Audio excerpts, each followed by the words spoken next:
ഇന്നത്തെ നമ്മുടെ സ്പെഷ്യൽ എന്താണെന്ന് നോക്കിയാലോ. നല്ല അടിപൊളി മലബാർ സ്പെഷ്യൽ സ്നാക്കാണ് കേട്ടോ, കിളിക്കൂട്. റെഡി ആക്കിയാലോ. അതിനായി ഞാനിവിടെ പൊട്ടറ്റോ ഉപ്പും മഞ്ഞൾപ്പൊടിയും ഇട്ട് വേവിച്ച് മാഷ് ചെയ്ത് വെച്ചിട്ടുണ്ട്. സവോള ചോപ്പ് ചെയ്തത്, ഇഞ്ചി വെളുത്തുള്ളി പച്ചമുളക് ചതച്ചത്, കറിവേപ്പിലയും മല്ലിയിലയും കട്ട് ചെയ്തത്, പിന്നെ റോസ്റ്റഡ് വേമസിലാണ് കേട്ടോ അത്.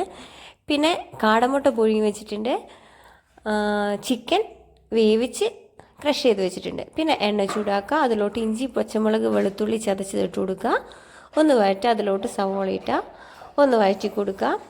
എന്നിട്ട് നമ്മൾ മഞ്ഞൾപ്പൊടി, ചിക്കൻ മസാല, കുരുമുളക് പൊടി ഇത് മൂന്നും ആഡ് ചെയ്ത് നന്നായി ഒന്ന് റോസ് സ്മെല്ല് പോണ വരെ വഴറ്റി കൊടുക്കുക. ഇച്ചിരി ഉപ്പ് ഇടണം കേട്ടോ. പിന്നെ കട്ട് ചെയ്ത് ചിക്കനെ കറിവേപ്പിലയും മല്ലിയിലും ഇടുക, ചിക്കൻ ഇട്ട് കൊടുക്കുക.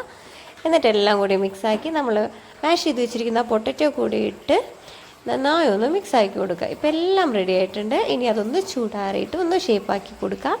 അങ്ങനെ എല്ലാം ഞാൻ ഷേപ്പാക്കി വെച്ചിട്ടുണ്ട്. ഇനി ഒരു ബൗളിലോട്ട് 2 മുട്ട പൊട്ടിച്ച് വയ്ക്കുക. അതിലോട്ട് ഒരു പിഞ്ച് ഉപ്പ് ഇട്ട് നന്നായി ഒന്ന് ബീറ്റ് ചെയ്തെടുക്കുക. എന്നിട്ട് നമ്മൾ ഷേപ്പ് ചെയ്ത് വെച്ചിരിക്കുന്നത് ആ മുട്ടയിലൊന്ന് ഡിപ്പ് ചെയ്ത് ആ വെർമിസെല്ലിയിൽ കവർ ചെയ്ത് നല്ല ചൂടായിരിക്കുന്ന എണ്ണയിലിട്ട് ഡീപ്പ് ഫ്രൈ ചെയ്തെടുക്കുക. തിരിച്ചു മറിച്ചിട്ട് നന്നായി ഒന്ന് ഫ്രൈ ആക്കി എടുക്കുക കേട്ടോ. ഇപ്പം നല്ല അടിപൊളി കിളിക്കൂട് റെഡി ആയിട്ടുണ്ട്. അങ്ങനെ നമുക്കെല്ലാം പൊരിച്ചെടുക്കാം. ഓക്കെ, ഇപ്പം എല്ലാം റെഡി ആയിട്ടുണ്ട്.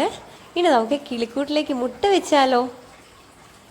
നല്ല രസമുണ്ടല്ലേ കാണാനായിട്ട്, കഴിക്കാനും ഭയങ്കര ടേസ്റ്റാണ്. എല്ലാവരും ഒന്ന് ട്രൈ ചെയ്ത് നോക്കണേ. അപ്പോൾ നെക്സ്റ്റ് വീഡിയോ ആയിട്ട് വീണ്ടും കാണാം. ബൈ.